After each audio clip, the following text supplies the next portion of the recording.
আজকে আমি আমার নিজের একটা ছোট্ট স্বাধীনতার কথা তোমাদের সাথে শেয়ার করতে চলেছি। ছোটবেলা থেকেই রান্নার প্রতি একটা আলাদা ন্যাক ছিল, কিন্তু কখনো ভাবিনি রান্নাটাকে নিয়ে এগোতে পারি। একটা সময় ছিল বাড়ির চাপে পড়ে পড়াশোনা করেছি অন্য বিষয়ে। গ্র্যাজুয়েশন শেষ করার পর বাপির বিজনেসেও হাত লাগিয়েছিলাম। হঠাৎ করে একদিন সিদ্ধান্ত নিলাম, না আর না, এবার আমি আমার নিজের প্যাশনটাকেই ফলো করব। তবে হ্যাঁ, বাড়ির এগেনস্টে গিয়ে নয়, আমি বাড়িতে কনভিন্স করিয়ে কুলিনারি নিয়ে পড়তে স্টার্ট করলাম। আর তারপরে শুরু হলো অনেকের হাজারো কথা আর বাঁকা বাঁকা হাসি। এত পড়ে শেষে কিনা রাঁধুনি। কি আমি গর্ব করে বলছি, হ্যাঁ আমি একজন শেফ হতে চলেছি। কারণ রান্নাটাও একটা আর্ট, যেটা সবাই পারে না।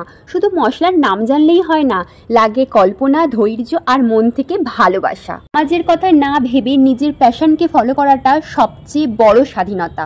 তোমরাও যদি কেউ শেফ হতে চাও বা কুলিনারি নিয়ে জানার ইন্টারেস্ট থাকে, তাহলে কমেন্টে জানাও, আমি তোমাদের পাশে আছি। আর হ্যাঁ, আমাকে কিন্তু ফলো করতে ভুলো না, তাড়াতাড়ি আমাকে ফলো করে নাও।